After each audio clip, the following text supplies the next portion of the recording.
Maaga nga pala ako nakagayak ng mga oras na to dahil nga tayo papasok ulit ng tindahan. Diyos ko, ganito talaga ang routine namin sa araw-araw mga mamsi at kasuki kong tunay. Sa totoo lang ay 5:30 pa lang talaga ay bukas na nga pala yung tindahan namin. Maaga nga pala kami nagbubukas at asawa ko nga pala ang nandun tsaka nga pala yung biyanan ko dahil sila nga pala yung namamalengke tuwing madaling araw. Kaya nga dapat sana before 6:30 ay doon na kami sa tindahan kaso nga minsan talaga tinatanghali kami ng gising kaya minsan nalilate kami tapos naglalakad pa nga kami napakalayo nga rin. At habang ako naman ay busy nga pala sa pagkakalkal ng bag ko ng mga oras na yan dahil tinitingnan ko nga baka ako mayroong makakalimutan, mahirap nang bumalik dahil napakalayo. Pagkayari ko nga makalkal yung bag ko ng mga oras na yan, ako na may naggagayak na nga rin para lumabas na nga rin pala ng kwarto. Eto nga, takalabas na nga pala ako ng kwarto namin. Siyempre, lalako muna nga sandali yung kwarto namin. Tapos eto nga, bababa na nga rin pala ako ng mga oras na yan. At kahit naman nga nag-aapura ako sa pagbaba dito sa hagdanan namin, talaga hindi ko naman pinakakabilisan dahil minsan na nga ako pala akong natapilok dito ay napakasakit talagang tunay. Siyempre, paglabas nga pala namin ng pintuan, ito naman kagad ang bubungad sa amin. Ito nga pala mga halaman namin dito sa bahay. Tingnan nyo, napakalalago nga pala ng dahon. Sa totoo lang, ay napakaganda talagang tingnan kapag meron tayong halaman sa loob nga pala ng ating tahanan. Talagang napakasarap sa mata. Tingnan nyo naman kasi, nakakawala ng pagod. Bali pa palabas na nga rin pala ako ng gate ng mga oras na yan. Tingnan nyo naman at medyo malayo pa nga akong lalakarin. Ako ngayon nag-aapura na nga rin dyan dahil medyo tanghali na nga.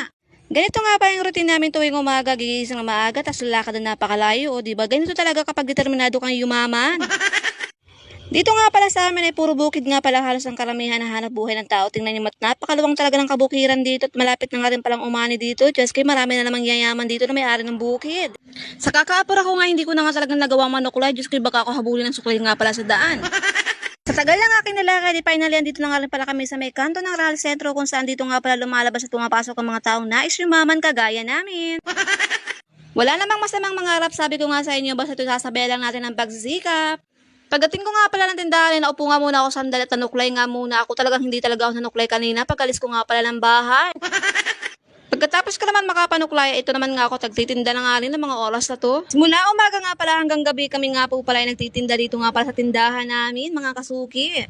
At dahil tapos na nga ako magbenta sa labas, dito naman nga ako papasok sa loob dahil meron nga pala mag-grocery ngayong araw. Pinapakturahan ko nga pala siya. Ito nga pala ang customer namin na to, bago nga pala siya mag-grocery, talagang pinapakwenta nga muna niya yung mga pamimili niya at baka nga daw siya kulangin ng budget.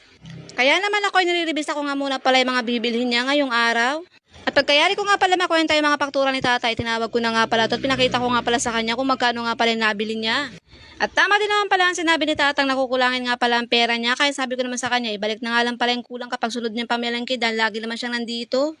Inumpisan ko na nga rin pala magayak ng paninda ni tatang ng mga oras na yan. Diyos ko, ganito nga pala ang buhay namin dito sa tindahan. Pagkayari namin sa ulam, dito naman kami sa grocery. O diba, napakasipag talaga namin lahat. Alam nyo ba sa araw-araw talaga ini-enjoy na lang namin ang pagtitinda dahil pag inisip namin ang pagod, dapat hindi kami yayaman.